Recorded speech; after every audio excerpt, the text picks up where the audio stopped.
I just wanted to do an updated iPad mini digitizer connector video because in the time since I did my first one, I've changed the way I do it quite a bit.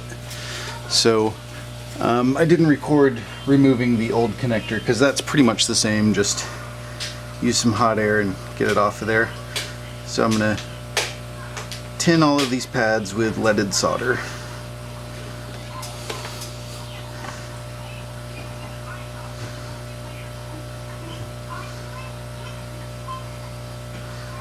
There we go.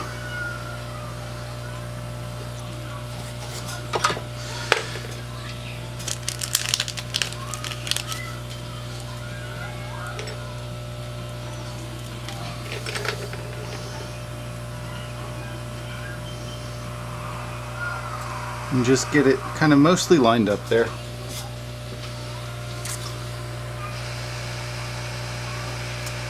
And then I'm just going to come in with hot air. And I want to watch that plastic and make sure that I'm not getting it too hot and melting it. If I see the plastic look like it's starting to melt, I'll just back my hot air away a little bit. See, like that. Starting to melt a little at the bottom, so I just back off a little. And alright, now I can see all the anchors have melted, so I can just very slightly adjust the positioning. There we go. Now that is soldered on, but all of these joints are going to be kind of weak, so I'm going to go ahead and touch them up with the hot tweezers.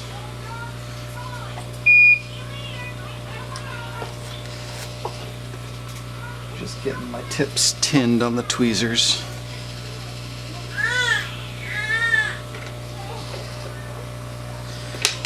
I'll add a little more flux here. There we go.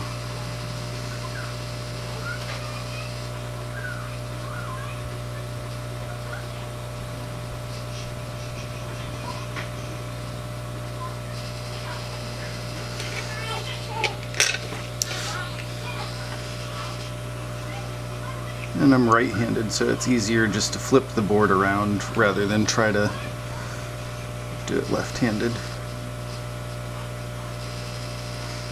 Now, you may notice that I kind of put this new connector on not perfectly centered, and I did that on purpose. I wanted to give myself a little more room on this side because this side is closer to a bunch of components.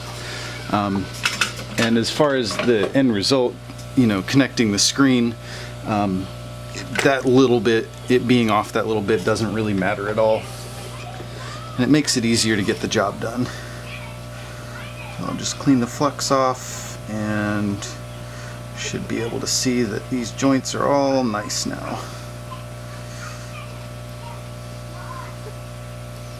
Yep, that's what I'm looking for. Alright, that's it. Thanks.